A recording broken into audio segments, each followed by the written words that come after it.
Appliquons-nous donc à entrer dans le repos de Dieu.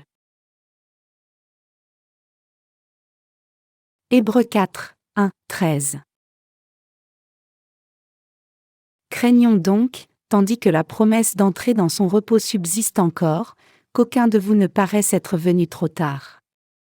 Car cette bonne nouvelle nous a été annoncée aussi bien qu'à eux, mais la parole qui leur fut annoncée ne leur servit de rien, parce qu'elle ne trouva pas de la foi chez ceux qui l'entendirent.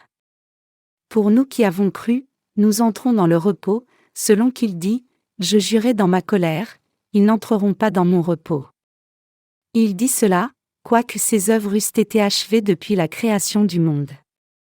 Car il a parlé quelque part ainsi du 7e jour, et Dieu se reposa de toutes ses œuvres le 7e jour. Et ici encore, ils n'entreront pas dans mon repos.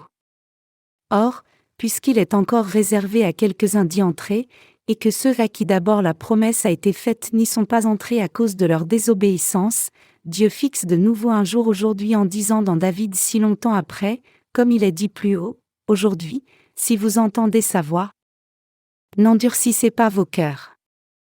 Car, si Josué leur eût donné le repos, ils ne parleraient pas après cela d'un autre jour.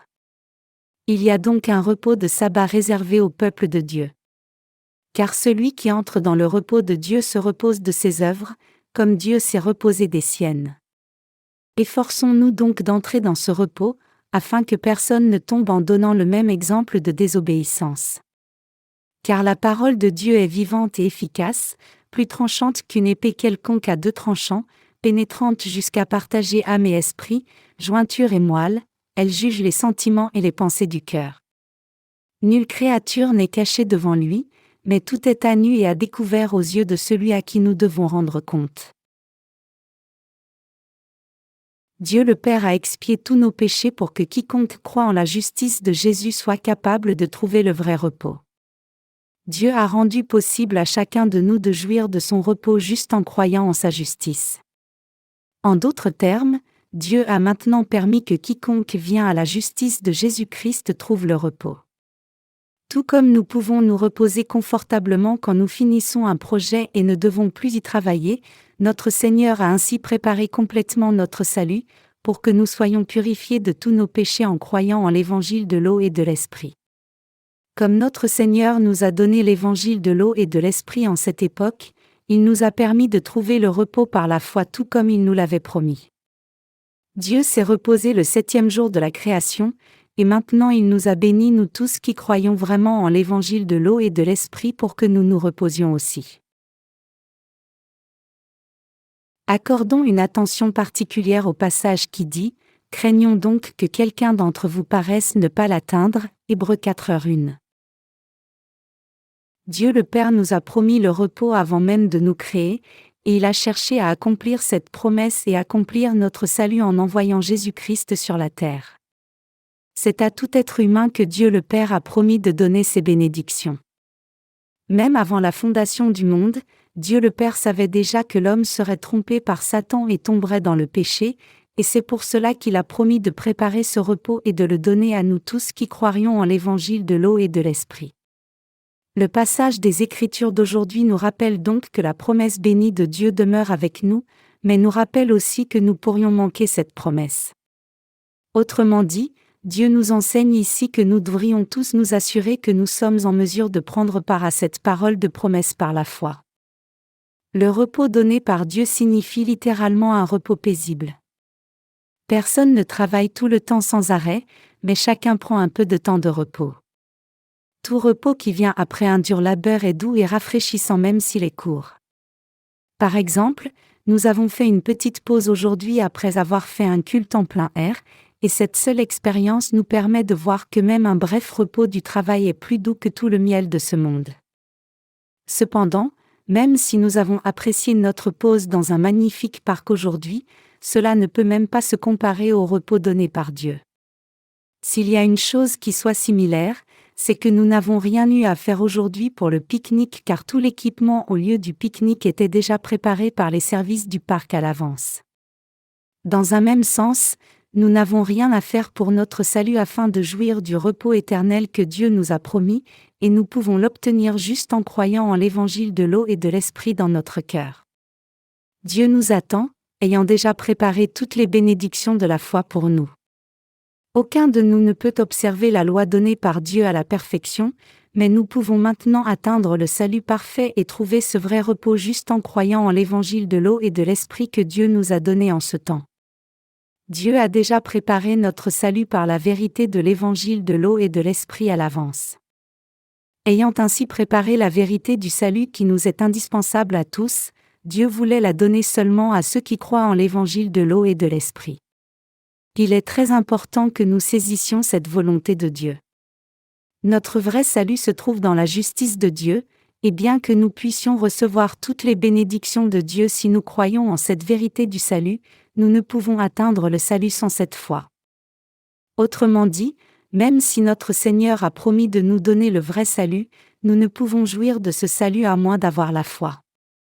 Tristement, il y a beaucoup de chrétiens de nos jours qui sont incapables de jouir des bénédictions de Dieu à cause de leur incrédulité.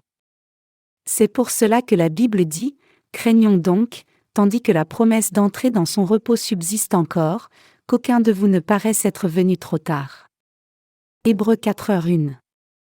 Lisons maintenant le verset suivant inscrit dans Hébreux 4h2, « Car cette bonne nouvelle nous a été annoncée aussi bien qu'à eux, mais la parole qui leur fut annoncée ne leur servit de rien, parce qu'elle ne trouva pas de la foi chez ceux qui l'entendirent. » Il est écrit ici que la parole du salut n'a pas profité à certaines personnes même si elle leur a été prêchée. Cela signifie qu'il y aura toujours certaines personnes qui, en dépit d'avoir entendu la parole de Dieu, ne pourront pas jouir de ce vrai salut et repos à cause de leur manque de foi.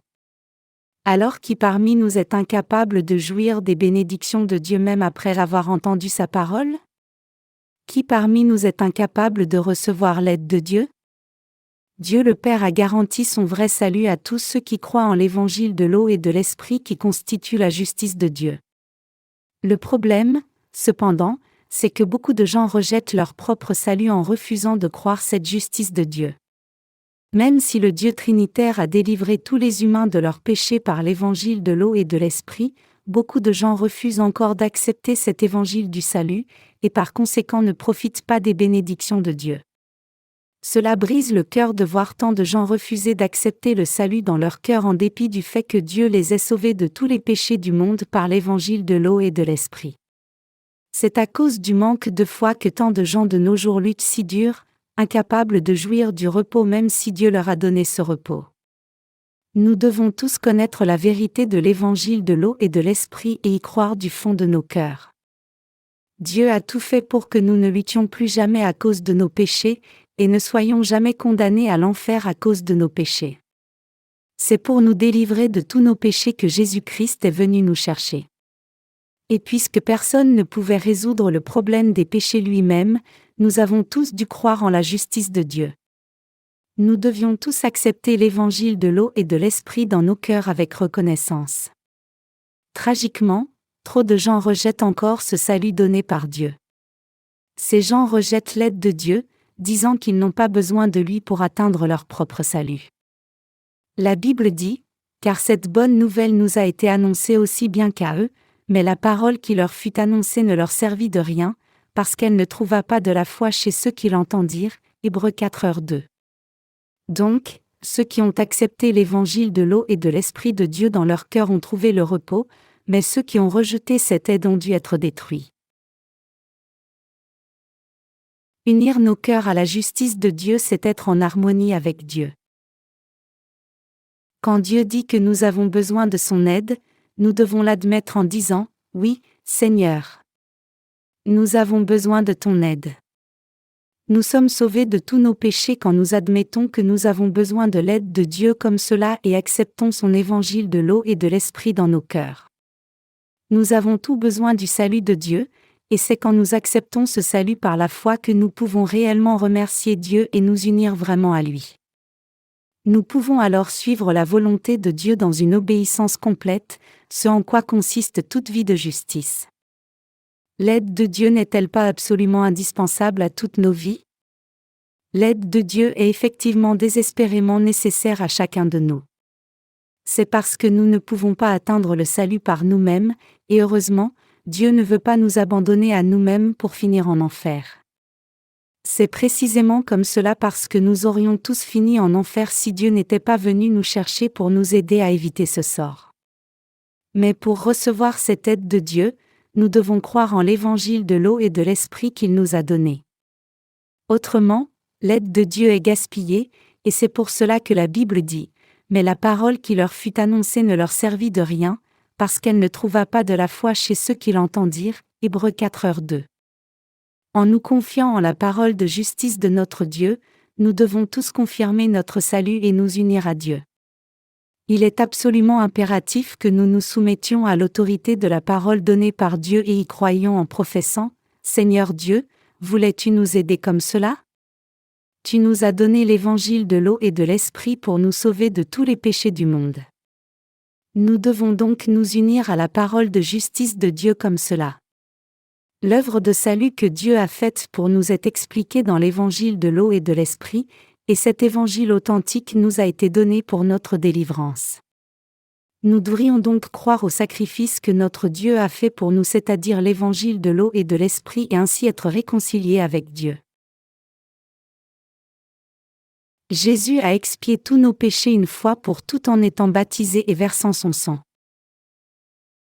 J'ai porté tous vos péchés en étant baptisé par Jean-Baptiste, et j'ai porté la condamnation de tous vos péchés en mourant à la croix à votre place. Je vous ai ainsi donné la possibilité à vous qui croyez en l'évangile de l'eau et de l'esprit de ne plus demeurer dans vos péchés, mais d'arriver à votre salut parfait en croyant en ma justice. C'est la volonté de Dieu pour nous, et nous devrions l'accepter ouvertement, disant à Dieu, « Oui, Seigneur. Tu as raison. Si tu m'as sauvé comme cela par l'évangile de l'eau et de l'esprit, alors tous mes péchés ont effectivement disparu. Tu as absolument raison. » Ainsi, c'est seulement quand nos cœurs et notre foi sont complètement unis à la justice de Dieu que nous pouvons dire que nous avons la vraie foi du salut. Tristement, beaucoup de chrétiens refusent encore de s'unir à cette parole d'évangile qu'ils ont entendue. Le fait que ces chrétiens ne soient pas unis à la parole de Dieu signifie qu'ils ne sont pas d'accord avec le plan de salut que Dieu a établi pour les sauver par l'évangile de l'eau et de l'esprit. Loin d'écouter attentivement l'évangile de l'eau et de l'esprit, ces chrétiens déroutés refusent d'unir leur cœur à cet évangile. Puisqu'ils refusent de croire au plan de salut de Dieu pour eux, ils sont incapables d'être sauvés par Dieu. Ces gens ne peuvent pas jouir du vrai salut, parce qu'ils ne peuvent pas recevoir la rémission de leurs péchés. Par contre, quand nous avons entendu l'évangile de l'eau et de l'esprit, nous avons tous obéi et cru.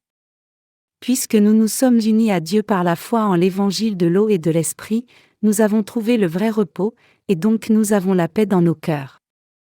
Et quand le jour du retour du Seigneur sera là, même nos corps seront transformés. C'est parce que c'est un fait irréfutable que nous croyons en l'évangile de l'eau et de l'esprit allons jouir du repos éternel dans le royaume des cieux.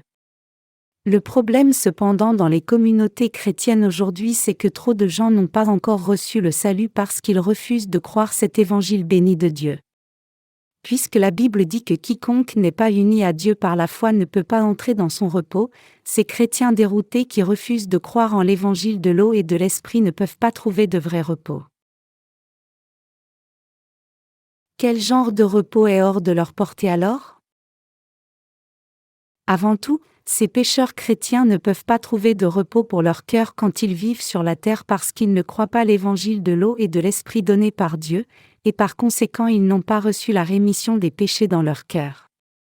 Deuxièmement, puisque ces chrétiens déroutés ne croient pas en l'évangile de l'eau et de l'esprit, ils ne peuvent prendre part au repos éternel qui sera donné à tous les vrais croyants. Ils sont donc toujours tourmentés par leurs péchés. Et nous les voyons ainsi essayer d'expier leurs péchés par leurs propres prières de repentance et d'autres actes pieux. Ils savent probablement eux-mêmes très bien combien il est difficile de mener une telle vie religieuse pesante. Quel est l'opposé du repos ? C'est avoir du travail à perpétuité. Même si beaucoup de chrétiens essaient fort d'expier leurs péchés comme cela, nous voyons qu'aucun ne réussit finalement dans cet effort. Chaque jour, ces pécheurs chrétiens consacrent leur temps et piété à faire leurs propres prières de repentance. Aujourd'hui même, ils essaient tous de recevoir la rémission des péchés par eux-mêmes. Ils travaillent en vain comme cela parce qu'ils ne se sont pas unis à la justice de Jésus par la foi. Mais jusqu'à ce qu'ils reçoivent réellement la rémission de leurs péchés, ils ne peuvent même pas rêver de recevoir le vrai repos sur cette terre. Donc alors que nous vivons notre foi en paix en nous confiant en la justice de Jésus, la plupart des chrétiens aujourd'hui ne trouvent pas le vrai repos même s'ils le recherchent parce qu'ils ne connaissent pas la justice de Jésus. Même si ces chrétiens déroutés essaient de venir dans la présence de Dieu, leurs prières sont faites en vain, demandant à Dieu d'effacer les péchés alors qu'il les a déjà effacés. Ainsi, il y a une énorme différence entre ceux qui jouissent du repos donné par Dieu et ceux qui ne l'ont pas. Donc, les chrétiens peuvent être divisés en deux groupes, ceux dont le cœur a trouvé le repos, et ceux qui ne l'ont pas. Quel genre de chrétien êtes-vous alors? Votre cœur a-t-il foi au vrai évangile de l'eau et de l'esprit? S'il y a du repos dans votre cœur, alors cela signifie clairement que vous êtes quelqu'un qui croit en l'évangile de l'eau et de l'esprit. Ceux qui ont cette foi en l'évangile de l'eau et de l'esprit ont le vrai repos dans leur cœur parce qu'ils ne doivent plus travailler si dur à perpétuité pour expier les péchés de leur cœur. Ces gens ont vraiment reçu la rémission des péchés en croyant en l'évangile de l'eau et de l'esprit. Par contre, ceux qui n'ont pas trouvé le vrai repos pour leur cœur sont toujours tourmentés comme cela parce qu'ils n'ont pas reçu la rémission de tous leurs péchés, et c'est parce qu'ils ne croient pas l'évangile de l'eau et de l'esprit. Puisque nous croyant en l'évangile de l'eau et de l'esprit sommes si habitués à jouir du repos grâce à notre foi, il est possible que certains prennent ce repos pour acquis et n'apprécient pas réellement combien il est précieux. Qu'en est-il de vous? Êtes-vous réellement reconnaissant à Dieu que votre cœur jouisse de ce repos? C'est par la foi que nous servons l'évangile de l'eau et de l'esprit. Le fait même que nous ayons trouvé ce repos spirituel signifie que nous croyons tous en l'évangile de l'eau et de l'esprit. Parfois je vous demande de prendre du repos. Mais rapidement après, je vous demande de reprendre le travail. Je le fais parce qu'il est absolument impératif d'accomplir le travail que nous faisons, autrement nous ne pouvons pas avoir le vrai repos dont nous disposons maintenant. Quand Jésus est mort à la croix, il a dit « Tout est accompli ». Il est ensuite ressuscité des morts en 3 jours, monté au royaume des cieux, et s'est assis au repos à la droite du trône de Dieu le Père. Si Jésus n'avait pas accompli son œuvre de salut pour expier tous les péchés de la race humaine par son baptême et son sang à la croix, alors il aurait été impossible qu'il se repose maintenant même s'il est Dieu lui-même. C'est exactement comme cela parce que Jésus a expié tous nos péchés par l'évangile de l'eau et de l'esprit et qu'il peut se reposer maintenant. S'il n'avait pas accompli cette œuvre de salut, il n'aurait pas pu se reposer. La Bible dit que notre Seigneur Dieu s'est reposé le 7e jour de la création des cieux et de la terre, et cela implique que pour nous donner son vrai repos, le Seigneur lui-même est venu sur la terre comme le maître du jour du sabbat et a éradiqué tous nos péchés une fois pour toutes par son baptême et le sang. C'est pour cela que Jésus-Christ est maintenant assis et au repos à la droite du trône de Dieu le Père. Et grâce à l'œuvre juste de salut que Jésus-Christ a faite, tous les humains peuvent maintenant jouir du même repos dont Jésus jouit. Cependant, beaucoup des chrétiens d'aujourd'hui souffrent encore à cause des péchés qui sont dans leur cœur et leur tentative futile de les expier par leurs propres efforts. Ils sont las de leur lutte constante contre leurs péchés et contre la malédiction et condamnation de Satan. Ils combattent leurs péchés tout seuls. Donc vous pouvez imaginer combien cela doit être dur pour eux. Mais ils n'ont rien de quoi se plaindre à Dieu, car ils souffrent de leur propre choix puisqu'ils professent avec entêtement croire en Jésus avec une compréhension erronée de sa justice. Notre Seigneur nous a apporté son vrai repos en nous donnant l'évangile de l'eau et de l'esprit. C'est une bénédiction si merveilleuse que nous ne pouvons que croire en cet évangile et louer notre Seigneur pour sa justice. Notre Seigneur est venu sur la terre nous donner le vrai repos du cœur à vous et moi. Combien cette grâce de Dieu est merveilleuse? Ce repos que nous croyons en l'évangile de l'eau et de l'esprit recevons gratuitement a été accompli par notre Seigneur une fois pour toutes quand il est venu sur la terre. Ce repos que nous avons maintenant a été préparé par Dieu lui-même dans sa justice et a été répandu sur nous tous. C'est le don précieux de Dieu. La grâce de Dieu est une bénédiction si merveilleuse parce que c'est la justice faite au ciel. Le vrai repos que nous avons reçu dans nos cœurs est la justice même de Dieu que notre Seigneur nous a donnée à tous. Qu'a dit Dieu le Père au sujet de ceux qui ne peuvent pas jouir du repos dans leur cœur même s'ils professent croire en Jésus? Il a dit dans le passage des Écritures d'aujourd'hui, « Mais la parole qui leur fut annoncée ne leur servit de rien, parce qu'elle ne trouva pas de la foi chez ceux qui l'entendirent. » Hébreux 4:2. Maintenant même, beaucoup de chrétiens refusent encore d'unir leur cœur à la justice de Dieu par la foi. Même si nous leur avons prêché la parole de Dieu, ils nous disent « Je ne pense pas que vous ayez raison. » Certainement, l'évangile de l'eau et de l'esprit ne peut être le seul évangile. Ils disent cela parce qu'ils ne se sont pas unis à la justice de Dieu par la foi, car ils ne sont ni d'accord avec la parole de Dieu, ni n'acceptent son autorité divine. Chacun des 66 livres de la Bible est la parole de Dieu, et donc vous devez être d'accord avec chaque partie des Écritures.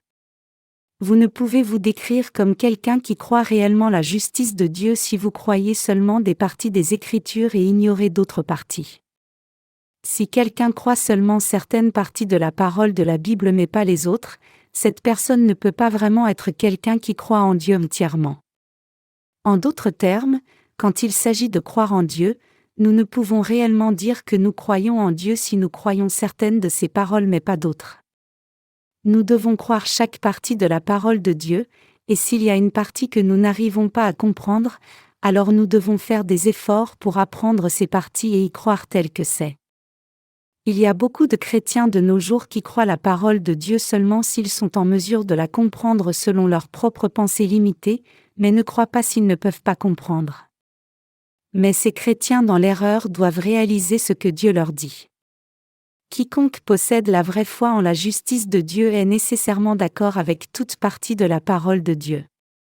Que vous décidiez de croire la parole de Dieu ou non ne devrait pas dépendre du fait que ce soit conforme à vos propres pensées, plutôt, vous devez croire toute partie de la parole de Dieu en tout cas, même si cela ne correspond pas à vos pensées charnelles. Mais il y a tant de chrétiens déroutés de nos jours qui piochent et choisissent quelle partie de la parole de Dieu croire. Quand je pense à eux, je suis si désolé pour eux que cela me prive de sommeil la nuit. C'est le même souci que l'auteur de l'Épître aux Hébreux avait à l'esprit. Lisons maintenant Hébreux 4, 3-6. Pour nous qui avons cru, nous entrons dans le repos, selon qu'il dit, « Je jurai dans ma colère, ils n'entreront pas dans mon repos. » Il dit cela, quoique ses œuvres eussent été achevées depuis la création du monde. Car il a parlé quelque part ainsi du 7e jour, et Dieu se reposa de toutes ses œuvres le 7e jour. Et ici encore, ils n'entreront pas dans mon repos. Or, puisqu'il est encore réservé à quelques-uns d'y entrer, et que ceux à qui d'abord la promesse a été faite n'y sont pas entrés à cause de leur désobéissance. Au temps du Nouveau Testament, tout apôtre prêchait la vérité disant que Jésus avait porté tous les péchés du monde une fois pour toutes en étant baptisé par Jean-Baptiste, mourant à la croix, et sauvant ainsi tous ceux qui croient en l'évangile de l'eau et de l'esprit de tous leurs péchés. Cependant, certaines personnes de nos jours n'ont pas pu entrer dans le repos donné par Dieu comme ils ont refusé de croire la parole de Dieu qui est venue par l'évangile de l'eau et de l'esprit. Tout comme les Israélites des jours de l'Ancien Testament ne pouvaient pas devenir parfaits même si eux et leurs sacrificateurs faisaient constamment des sacrifices à Dieu, ces gens n'ont pas pu devenir parfaits non plus. Ils n'ont pas pu trouver le repos éternel préparé par Dieu mais ont souffert parce qu'ils n'ont pas cru la parole de Dieu. Donc, il est absolument important que vous réalisiez ici que Dieu donne le salut seulement à ceux qui acceptent la parole dans leur cœur, c'est-à-dire ceux qui acceptent l'évangile de l'eau et de l'esprit. Au jour des Anciens et Nouveaux Testaments, il y avait nombreuses personnes qui n'obéissaient pas à la parole de Dieu ni ne la croyaient. C'est parce que tant de gens n'ont pas cru la parole de Dieu qu'ils n'ont pas pu entrer dans sa paix. Donc aujourd'hui, alors que nous entendons l'évangile de l'eau et de l'esprit, nous devons aussi être bien éveillés et croire cet évangile. Il est écrit en Hébreux 4, 7-8, encore une fois il détermine un certain jour, disant, en David, si longtemps après, aujourd'hui, comme il a été dit auparavant, Dieu fixe de nouveau un jour aujourd'hui en disant dans David si longtemps après, comme il est dit plus haut, aujourd'hui, si vous entendez sa voix, n'endurcissez pas vos cœurs. Car, si Josué leur eût donné le repos, il ne parlerait pas après cela d'un autre jour. Ce passage nous rappelle qu'à travers la loi, Moïse n'a pu emmener le peuple d'Israël que jusqu'aux limites du pays de Canaan pour le voir à distance, mais n'a pas pu entrer. C'est Josué qui a pu réellement les conduire dans le pays de Canaan. Aujourd'hui, c'est Jésus-Christ qui nous offre la vraie rémission des péchés et le repos. Quand la Bible dit ici en Hébreux 4:8, « Car, si Josué leur eût donné le repos, ils ne parleraient pas après cela d'un autre jour », cela signifie qu'aucune loi ne pouvait apporter de vrai repos peu importe sa grandeur. En d'autres termes, seul Jésus-Christ et sa justice peuvent nous amener le vrai repos. Et la parole de Dieu nous exhorte à croire en Christ maintenant en cet instant précis, en disant, aujourd'hui, si vous entendez sa voix, n'endurcissez pas vos cœurs, Hébreux 4:7.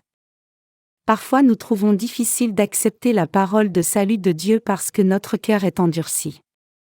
Cependant, quand nous entendons de nouveau la parole de Dieu, nous ne devons pas permettre à nos cœurs de continuer d'être endurcis, mais plutôt nous devons ouvrir nos pensées, accepter la parole de Dieu en toute humilité, et ainsi obtenir le vrai salut. Jean 1, 12-13 dit, « Mais à tous ceux qui l'ont reçu, à ceux qui croient en son nom, elle a donné le pouvoir de devenir enfants de Dieu, lesquels sont nés, non du sang, ni de la volonté de la chair, ni de la volonté de l'homme, mais de Dieu. » Recevoir Jésus-Christ ici signifie accepter dans son cœur la parole d'évangile de l'eau et de l'esprit qui constitue la justice de Dieu. C'est triste à dire, mais il y a tant de chrétiens de nos jours qui ne croient pas réellement la parole de Dieu. Peut-être que c'est pour cela qu'il y a tant de gens dont le cœur est si endurci. Lisons Hébreux 4:4 ici, car il a parlé quelque part ainsi du 7e jour. Et Dieu se reposa de toutes ses œuvres le 7e jour. Ici les œuvres dont Dieu s'est reposé au 7e jour de la création signifient qu'il a accompli toute son œuvre de création et n'avait plus à y travailler. Pour mettre cela dans le contexte du Nouveau Testament, le fait que Dieu se soit reposé de toutes ses œuvres au 7e jour de la création des cieux et de la terre implique que Dieu n'a plus besoin de travailler à notre salut, car Jésus a expié tous nos péchés complètement et parfaitement en étant baptisé par Jean-Baptiste et versant son sang. Le Seigneur, en d'autres termes, ne travaille plus pour expier nos péchés. C'est pour cela que la Bible dit en Hébreux 10:12, lui, après avoir offert un seul sacrifice pour les péchés, s'est assis pour toujours à la droite de Dieu. Ce passage dit clairement que Jésus s'est assis à la droite du Père. Le fait que le Seigneur se soit assis signifie qu'il se repose maintenant confortablement. Se reposer signifie cesser ou se retenir de travailler davantage. Donc, le fait que Jésus-Christ se soit assis à la droite de Dieu le Père signifie qu'il a déjà fini son œuvre de salut, a cessé d'y travailler, et se repose maintenant. En bref, cela signifie que Jésus-Christ nous a donné la rémission des péchés par l'évangile de l'eau et de l'esprit. Ayant ainsi expié tous nos péchés et se reposant maintenant, Jésus nous dit de croire en l'évangile de l'eau et de l'esprit de tout notre cœur. Donc, quiconque croit en cet évangile de l'eau et de l'esprit en unité avec la parole de Dieu peut maintenant recevoir le vrai repos dans son cœur. Vous ne pouvez pas être sauvé juste en prétendant connaître et croire l'évangile de l'eau et de l'esprit alors que vous ne le comprenez pas réellement. Je ne peux simplement pas comprendre pourquoi tant de gens n'acceptent pas l'évangile de l'eau et de l'esprit même s'il est si clair que Jésus-Christ les a sauvés de tous leurs péchés par cet évangile authentique. L'une des afflictions les plus graves qui frappent presque tous les chrétiens dans ce monde est qu'ils prétendent connaître et croire en Jésus alors qu'ils ne connaissent ni ne croient au Seigneur correctement. C'est la pire hypocrisie. Ils sont tous infectés par cette épidémie qui menace la vie appelée hypocrisie religieuse. Ils prétendent tout savoir du salut mais en réalité ils ne connaissent rien du vrai salut, ils prétendent n'avoir commis aucun péché même s'ils pêchent tout le temps, et ils prétendent avoir été sauvés de tous leurs péchés même s'ils ne croient pas dans l'évangile de l'eau et de l'esprit et qu'ils n'ont donc pas encore reçu la rémission de leurs péchés. Certaines personnes prétendent même connaître et croire en l'évangile de l'eau et de l'esprit alors qu'ils ne comprennent même pas cet évangile, et tous ces gens vont certainement finir en enfer. Donc je vous demande de comprendre l'évangile de l'eau et de l'esprit correctement et d'y croire sincèrement. Étant donné le fait que Jésus-Christ ait déjà expié tous nos péchés une fois pour toutes par l'évangile de l'eau et de l'esprit, chacun devrait accepter cette parole d'évangile dans son cœur pour pouvoir entrer dans le royaume des cieux. Il n'y a pas de raison que quelqu'un rejette cet évangile pour finir en enfer. Mais beaucoup de gens vont encore droit en enfer, et la raison en est qu'ils sont trop prétentieux dans leur hypocrisie religieuse, faisant semblant de tout savoir à propos du salut alors qu'ils ne connaissent absolument rien. Je suis certain que vous avez rencontré des gens comme cela qui prétendent avoir reçu la rémission des péchés même s'ils sont ignorants de l'évangile de l'eau et de l'esprit et n'ont donc pas vraiment reçu la rémission des péchés encore. Ces gens prétendent être le peuple de Dieu, les saints, et ses serviteurs, et ils agissent comme s'ils n'avaient pas de péché. Cela dérange ma pensée quand je vois ces gens qui s'attachent à leur orgueil inutile et prétendent croire en Jésus comme cela. Vous devriez être honnête sur vous-même, s'il y a un péché dans votre cœur, alors vous devez l'admettre, et s'il n'y a pas de péché, alors vous devriez le dire avec assurance. Le problème bien sûr c'est que la plupart des chrétiens pensent qu'ils peuvent aller au ciel tant qu'ils croient en Jésus même s'ils restent pécheurs. Mais quiconque a encore du péché ne peut pas entrer dans le royaume des cieux. Quiconque pense autrement est plein de ses propres pensées. L'on devrait plutôt accorder une attention proche à la parole de Dieu et non à ses propres pensées. Comment quelqu'un qui reste pécheur peut-il aller dans le royaume des cieux? Le ciel n'a absolument aucune place pour les pécheurs. Qu'en est-il de vous alors? Votre cœur est-il toujours plein de péché? Vous devriez répondre à cette question en toute honnêteté. Si par hasard votre réponse est oui, alors vous ne pouvez pas aller dans le royaume des cieux, car aucun pécheur ne peut entrer au ciel. Quand cette question est posée aux chrétiens d'aujourd'hui, beaucoup d'entre eux disent en toute honnêteté que leur cœur est toujours pécheur. Mais quand on leur demande s'ils ont le Saint-Esprit dans leur cœur, ils disent habituellement que oui. Quand on leur demande comment ils savent qu'ils ont le Saint-Esprit dans leur cœur, ils disent qu'ils le savent parce qu'ils parlent en langue. Mais cela n'a aucun sens du tout, puisque ces chrétiens déroutés reconnaissent que leur cœur reste pécheur, et en même temps ils prétendent que le Saint-Esprit demeure en eux. Après tout, comment le Saint-Esprit qui est complètement et absolument sans péché peut-il demeurer dans un cœur pécheur? C'est impossible que le Saint-Esprit entre dans un cœur qui reste pécheur. Cela ne peut donc que signifier que ce que ces chrétiens de nom prétendent avoir dans leur cœur n'est pas le Saint-Esprit. Les Coréens partagent certains traits avec les Juifs à cause de l'influence marquée du confucianisme. L'un de ces traits est qu'ils mettent beaucoup l'accent sur le fait de sauver la face. Par exemple, certains Coréens méprisent toujours toutes sortes de travail manuel, pensant que c'est seulement pour les gens sans éducation ni culture. C'est un héritage des traductions du confucianisme coréen qui valorise les efforts intellectuels au-dessus de tout et considère le travail manuel comme quelque chose d'inférieur à tout noble qui se respecte. En conséquence de cet héritage, certains Coréens qui sont encore reliés à ces notions dépassées ont honte de faire un travail physique. Dans le passé féodal, il y avait beaucoup de nobles appauvris qui mouraient de faim juste pour sauver la face. Mais à quoi sert-il de sauver la face quand cela revient à mourir de faim? Ainsi, beaucoup de chrétiens en Corée mettent l'accent sur leur piété extérieure, et donc ils essaient d'établir leur propre justice même s'ils ne connaissent pas la justice de Jésus. Ils prétendent être de bons chrétiens en dépit du fait que leur cœur reste pécheur et qu'ils aillent droit en enfer. Mais à quoi sert-il que quelqu'un soit ordonné ancien ou pasteur? La fonction dans l'Église ne porte absolument pas le salut, même si vous êtes un ancien ou un pasteur, si vous allez en enfer, alors vous devriez accepter l'évangile de l'eau et de l'esprit tout de suite. Vous devriez vous assurer que votre âme est délivrée de tous vos péchés. Tristement, cependant, trop de chrétiens de nos jours sont pris dans les anciennes disputes sectaires anciennes sur les sujets doctrinaux. Mais qui a encore le temps pour cela? Si vous vous noyez, vous devez saisir quelque chose qui puisse vous sortir de l'eau. Même si quelqu'un vous tend juste une branche cassée, vous serez assez reconnaissant pour l'attraper et vous tirer de l'eau. Si vous insistez plutôt avec la personne qui essaie de vous sauver pour qu'elle appelle un bateau de secours, vous allez certainement vous noyer. C'est une telle tragédie que tant de gens trouvent difficile d'accepter la parole donnée par Dieu même s'ils sont sur le point d'être jetés en enfer à cause des péchés. Qui pourrait être plus arrogant que ces gens-là? Qui pourrait être plus borné? Comment quelqu'un peut-il accepter seulement certaines parties de la parole de Dieu tout en rejetant d'autres parties? Comment nous simples créatures pouvons-nous oser juger ce que Jésus-Christ a fait pour nous et rejeter sa grâce du salut par incrédulité? Étant donné le fait que Dieu nous a ordonné de toujours le révérer, serait-il correct que nous acceptions seulement certaines de ses paroles et rejetions les autres?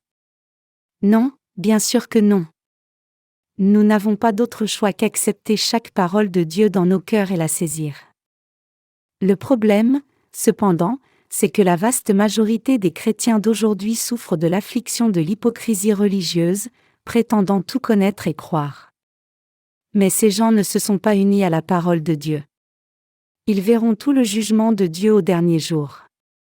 Si Dieu dit dans sa parole, « Voici l'évangile de l'eau et de l'esprit », alors vous devez l'accepter dans votre cœur en disant, « Seigneur, tu as raison. » Combien pensez-vous être intelligent pour essayer de comprendre le Dieu majestueux avec votre petite tête? Pouvez-vous comprendre la parole de Dieu complètement avec votre tête même si vous essayez? Croiriez-vous en la parole de Dieu seulement si vous pouviez la comprendre entièrement et rejetteriez-vous ce que vous ne pouvez pas comprendre dans d'autres parties? Il y a environ 15 ans, un journal majeur en Corée a raconté l'histoire d'un missionnaire coréen dans le territoire de la forêt amazonienne. Cet article a fait beaucoup d'écho, et donc certains d'entre vous s'en rappellent peut-être. Quoi qu'il en soit, un reporter est allé vers le fleuve Amazone au Brésil pour filmer la forêt, mais là-bas, il a rencontré un missionnaire asiatique qui servait parmi une tribu cannibale de la jungle. Surpris par cela, le reporter a fait une enquête et a découvert que ce missionnaire venait de Corée. Le missionnaire n'avait même pas de formation théologique formelle, mais il avait quitté la Corée avec suffisamment d'argent pour payer son vol vers les États-Unis, disant qu'il irait prêcher l'Évangile à une tribu cannibale dans l'Amazonie. Pour arriver au Brésil, ce missionnaire devait transiter par les États-Unis, mais il n'avait déjà plus d'argent une fois aux États-Unis. Bloqué aux États-Unis, il a vu des gens jeter des pièces dans une fontaine pour leur porter chance, ce qui est en fait une pratique commune dans beaucoup de pays occidentaux. Donc une fois qu'il a vu que la fontaine était remplie de pièces, il a attendu que la fontaine soit déserte, et quand personne ne regardait, il est entré dans la fontaine et a ramassé les pièces. Il a ensuite utilisé ce trésor pour acheter la suite de son périple vers le Brésil. Quand il est arrivé en Amazonie, il y avait une tribu dont on pensait qu'elle était cannibale. Mais en fait, la tribu n'était pas cannibale. Les membres mangeaient de la chair humaine, mais seulement quand l'un d'entre eux mourait. Les membres de cette tribu pensaient qu'il était immoral d'enterrer le mort pour qu'il soit dévoré par les vers, donc quand un membre de la famille mourait, c'était la tradition que chacun dans la famille mange le mort par respect. En d'autres termes, ils ne tuaient personne de vivant pour le manger, plutôt, ils mangeaient les morts en croyant qu'ils feraient un avec les morts de leur famille en mangeant leur chair. Et le missionnaire a prêché l'Évangile à cette tribu primitive. Quand ce missionnaire est rentré en Corée, un journal majeur a fait une histoire à son sujet, faisant un grand événement du retour du premier missionnaire coréen prêchant l'Évangile à une tribu cannibale. C'est vrai qu'avant cela, aucun ministère coréen n'avait servi dans un tel environnement hostile. Donc c'était compréhensible que cela fasse un grand buzz en Corée, mais en dehors de la Corée ce n'était pas tellement important puisqu'il y avait beaucoup de missionnaires occidentaux qui servaient parmi ces tribus primitives.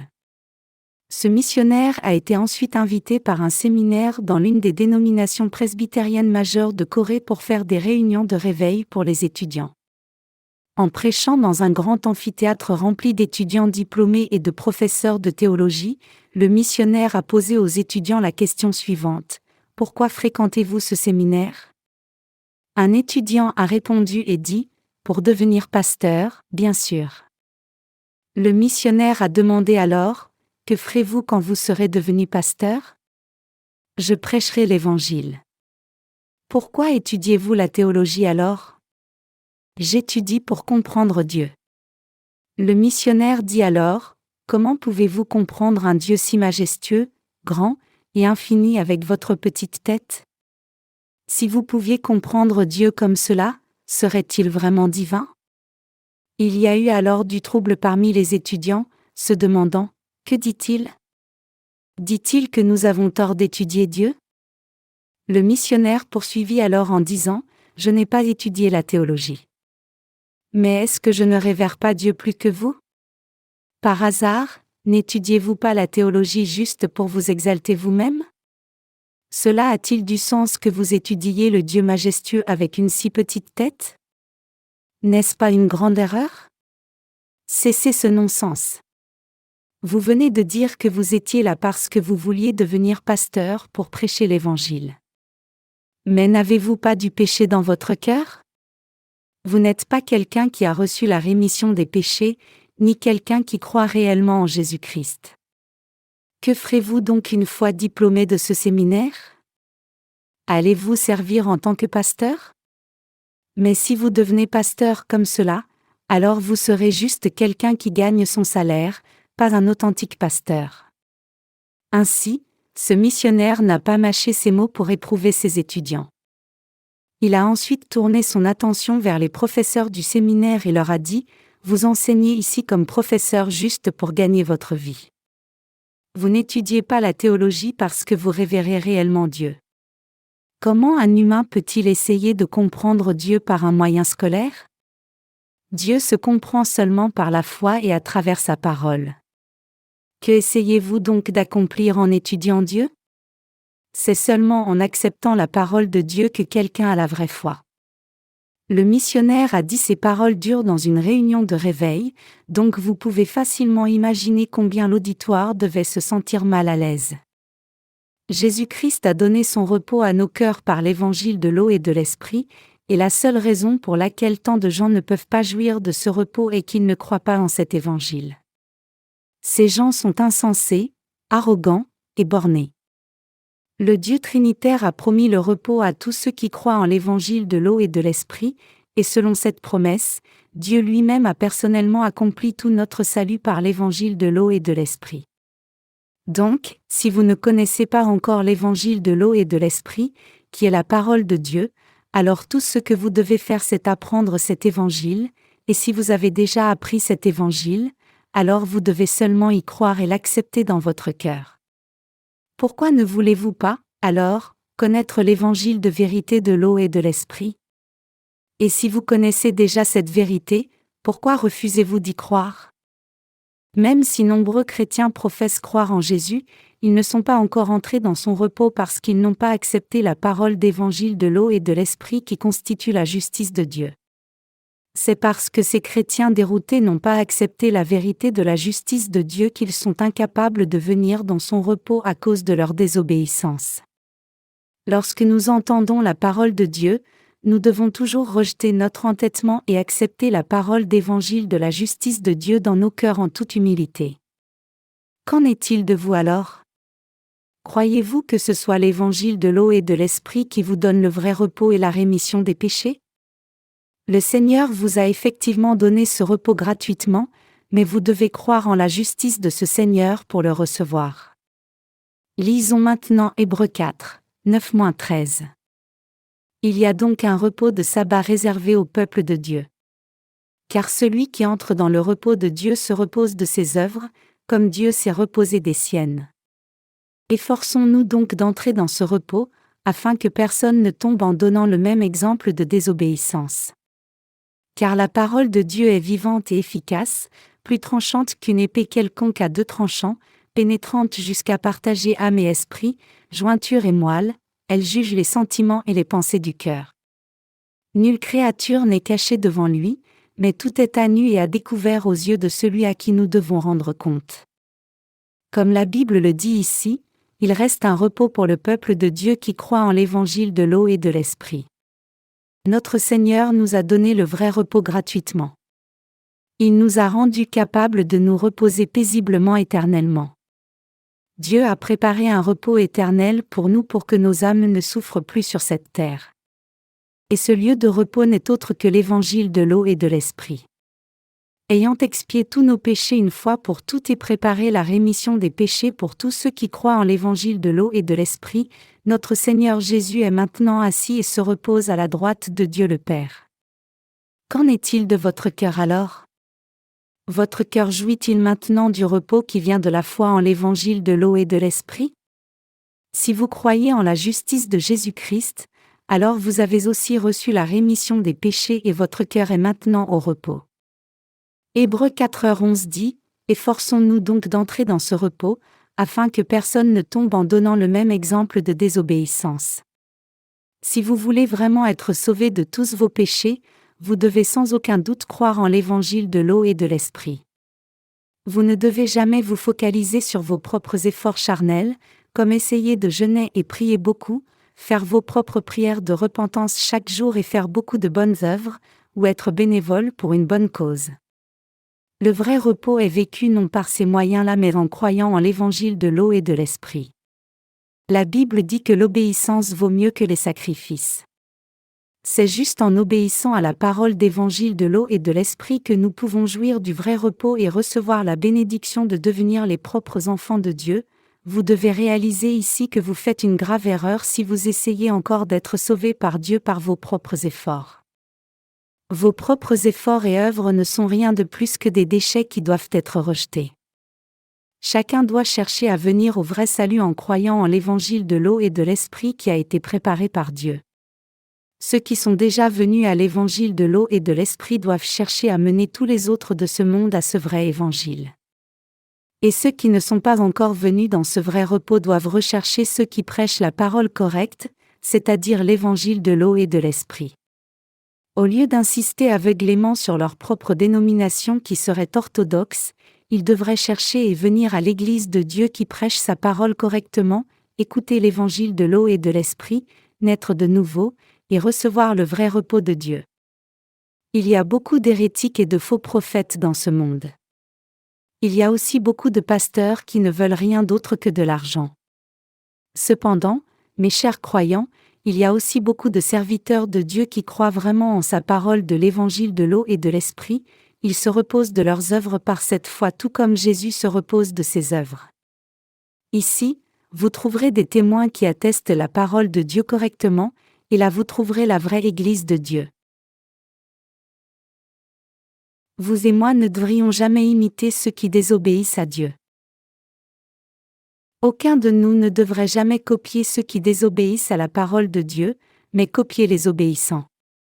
En Hébreux 4, 12-13, l'auteur de l'Épître aux Hébreux montre que la parole de Dieu a le pouvoir de transpercer toute âme, disant : « Car la parole de Dieu est vivante et efficace, plus tranchante qu'une épée quelconque à deux tranchants, pénétrante jusqu'à partager âme et esprit, jointure et moelle, elle juge les sentiments et les pensées du cœur.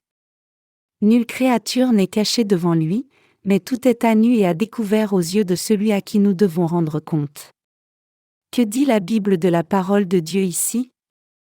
Elle dit que la parole est vivante, puissante, et plus tranchante qu'aucune épée à deux tranchants. Chacun a une âme, un esprit et un corps. C'est parce que vous êtes humain que vous avez des pensées charnelles. Nous avons aussi un cœur, des os et jointures. Et la Bible dit que Dieu transperce même jusqu'aux secrets les plus profonds cachés dans nos pensées. Avec sa parole, Dieu vise correctement ce qui est à l'intérieur, c'est du cœur de l'homme que viennent les péchés tels que les mauvaises pensées, meurtre, vol, adultère, jalousie, conflit, la fornication et la folie. Cela signifie que Dieu sait tout de chaque pensée et intention du cœur humain. Effectivement, il n'y a rien que le Dieu omniscient ne sache pas. Dieu sait tout de nous, il n'y a rien sur nous que Dieu ne sache pas.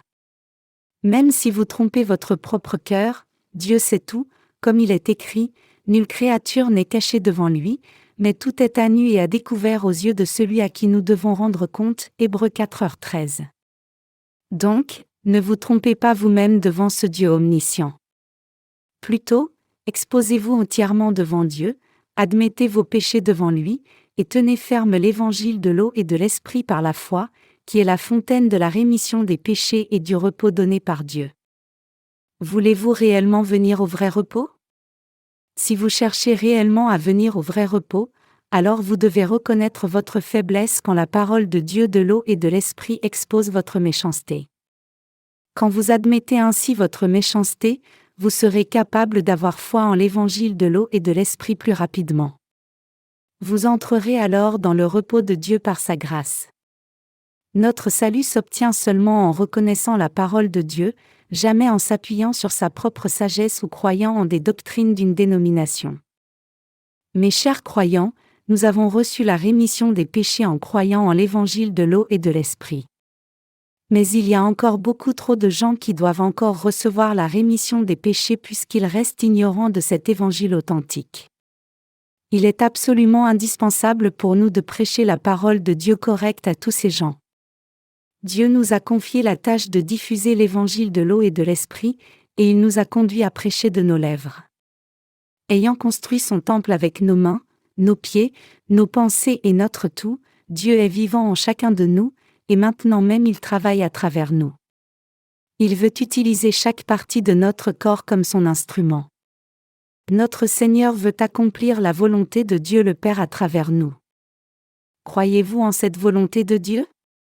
Si oui, alors en tant que quelqu'un qui est vraiment sauvé, vous devez avoir compassion des gens de ce monde qui ne sont pas encore venus dans le repos de Dieu et devriez chercher à les conduire sur la bonne voie. Ce devoir de prêcher l'évangile de l'eau et de l'esprit concerne chacun de nous. Et quand cette œuvre sera accomplie, nous entrerons aussi dans le repos éternel. Pour nous tous qui croyons en l'évangile de l'eau et de l'esprit, nos cœurs sont déjà entrés dans le repos éternel, et bien que nous travaillions encore sur la terre dans notre chair, nous verrons bientôt le Seigneur de justice face à face. Tout comme le Seigneur a accompli l'évangile de l'eau et de l'esprit en marchant sur la terre pendant 33 ans, pendant son court séjour sur la terre, nous faisons aussi l'œuvre du Seigneur, et quand ce travail sera fait, nous irons tous vers le Seigneur et jouirons du repos éternel pour le corps et l'esprit, comme le Seigneur se repose maintenant à la droite du trône de Dieu le Père. Dieu a préparé toute bénédiction pour que tous nos espoirs soient atteints. Quand nous croyants en l'évangile de l'eau et de l'esprit entrerons dans le royaume des cieux, nous jouirons éternellement de privilèges inimaginables et des bénédictions qui défient notre compréhension actuelle. Regardant à ce jour où nous adorerons Dieu avec joie et vivrons heureux éternellement avec lui, nous vivons maintenant selon la volonté de Dieu. J'espère et prie que votre cœur jouisse aussi du repos de Dieu avec tous les autres saints tout comme Jésus se repose de ses œuvres de salut.